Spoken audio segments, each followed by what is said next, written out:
Tim Huelskamp of Kansas and Dennis Kucinich of Ohio. And Dennis, let's start with you because you're leaving Congress. You've been kind of term limited by the voters here. But you and I have dealt with these issues over the long haul. I know that you're generally in favor of what you would call a more fair tax system. But the top 3%, everybody earning $250,000 or more, pay about 60% of all the federal income taxes that are paid, 3% paying 60%. How much more do you think they should pay before it's fair? Well, the choices we're being given aren't the best choices. I will tell you that. I mean, we ought to be creating more taxpayers. We ought to be talking about jobs and job creation and wealth creation. Bingo, bingo. And this is, how is it that we've avoided this discussion? And all we're talking about is getting more money out of people who are working right now. So, you know, there has to be some kind of a cutoff about, preserving the current tax cuts. I opposed the Bush tax cuts because I thought most of the benefits were accelerated to the top. We need a more fair tax system. But you know what? Bottom line, job creation, wealth creation, get America back to work, get our economy moving again.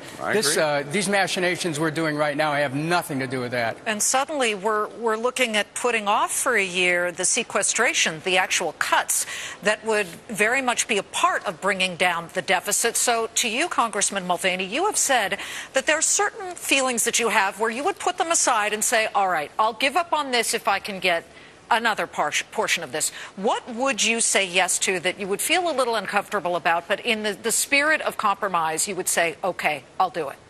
Right. And by the way, what you've just said is the first I've heard about the sequester going away for a year. I've heard 3 months, but that's the first I've heard about a year, which would be very troublesome. But how do you get to yes?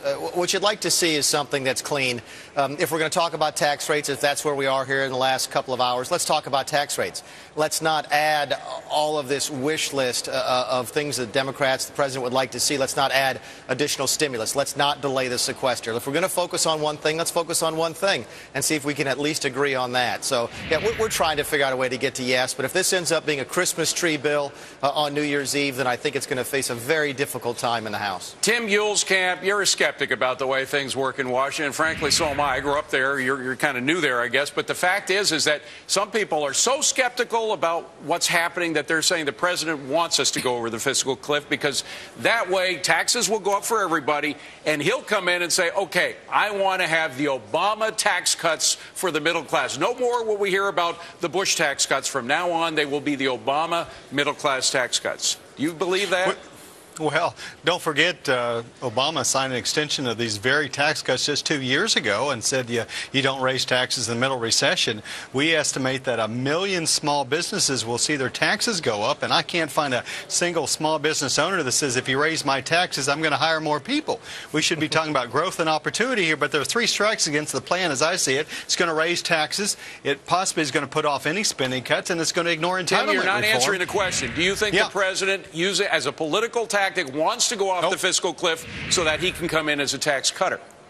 Well, I think he does. I think he wants more revenue, whether he wants to cut those taxes when he's done. But when you're running $1.3 trillion deficits, you got to have more revenue if you're going to shrink that deficit. Yes, but gentlemen, I think it gains. Why is it okay if George Bush wanted to cut taxes and not if President Obama wants to cut taxes? I mean, at a certain point, nobody loves taxes.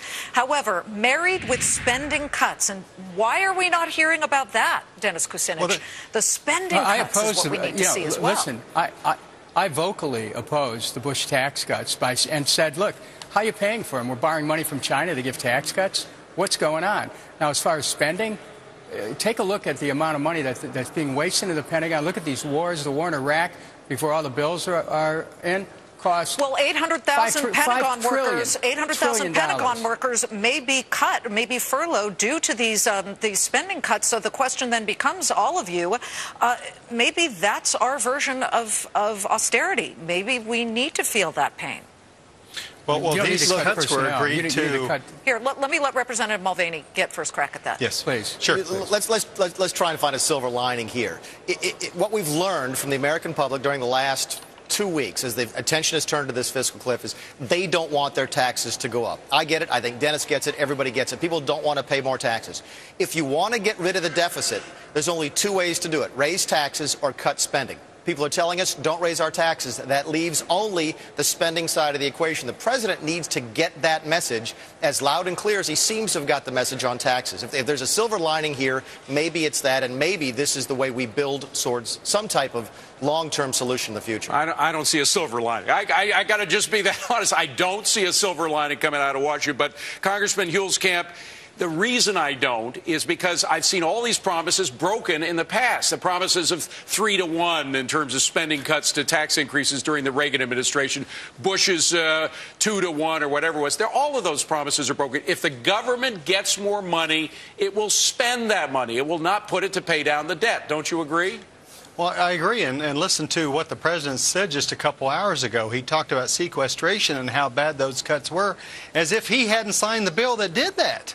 This was just 17 months ago. These are the first cuts that were to occur because of raising the debt ceiling, and now they want to undo those. I mean, that's why folks are saying Washington is really all messed up. They promise spending cuts and they don't deliver. Dennis, let me put it to Dennis, because he and I have known each other a long time. We're friendly with each other. We like each other. But Dennis, can you ever point to a time when more revenue was paid to pay down the debt? And I'm talking more revenue. I'm not talking about the savings during the Clinton administration, because he had a lot of extra money coming in. But what about the new taxes? Will the new tax money going in help to pay off the debt? It remains to be seen. I mean, I'm for priming the pump of the economy and getting more people back to work. And then you know, rising tide lifts all boats. The whole direction we're taking with this economy is the wrong direction. We keep talking about tax increases. How about getting people back to work? Well, yeah, of course. And then to you, Representative Mulvaney, you know, we had former Treasury Secretary Paul O'Neill come on the air, and he said, look, figure out what your revenue is going to be and then size the government to that. We all understand business here at this business network. You don't spend more than what you have. So at what point are you going to really look at the spending cuts and say, you know, you've got constituents who voted you in who say, yeah, but don't touch my Medicare. So how do you deal with that? If Tim and I had our way, we would have started 2 years ago. But what you just heard from Dennis, and I like Dennis. Dennis and I get along fine. I think we'll be less of a body once he leaves. But what you heard was code, which is priming the pump, investing. That's spending. That's the difficulty, is that there's folks on the other side of the aisle and folks who dominate now in the Senate, and there's a gentleman in the White House who thinks the same thing, which is that the only way you're going to put people back to work is by spending more money. Until that changes, either the people who are in those offices or the way those folks think, this town will not change. We have to figure out a way to get spending under control. The only way it's going to change is when people back home start sending that message to elected officials. Dennis Kucinich, will your last vote as a U.S. Congress, at least this time out, be for this debt deal? I want to see what the deal is. You know, you never commit to what your vote's going to be until you read it. And I will say this, that if the private sector isn't creating the jobs, the public sector has a moral obligation to help get America back on its feet. I mean, China just is investing billions of dollars in high-speed rail. What are we doing here in this country? We should be rebuilding America, have more taxpayers, and quit putting an increased burden on the taxpayers. Dennis, then raise the taxes. Will we have a deal tonight? Dennis, then raise taxes to pay for it, please. I mean, if you're going to take that position, then come out and say we should raise taxes to pay for it. Stop borrowing the money to do what you just said. Representative Huelskamp, will we have a deal tonight, in your opinion? There's no time to finish that, but the IRS has moved back the withholding tables. There's still a few days, but a deal that raises taxes, increases spending, and ignores entitlement reforms, I'm a no on any deal like that. I'm seeing a no on deals from all three of you guys. Gentlemen, I wish we had better news to report, but Happy New Year. Yeah. You know, let's try to keep it real. At least New Year. Yeah. Thanks.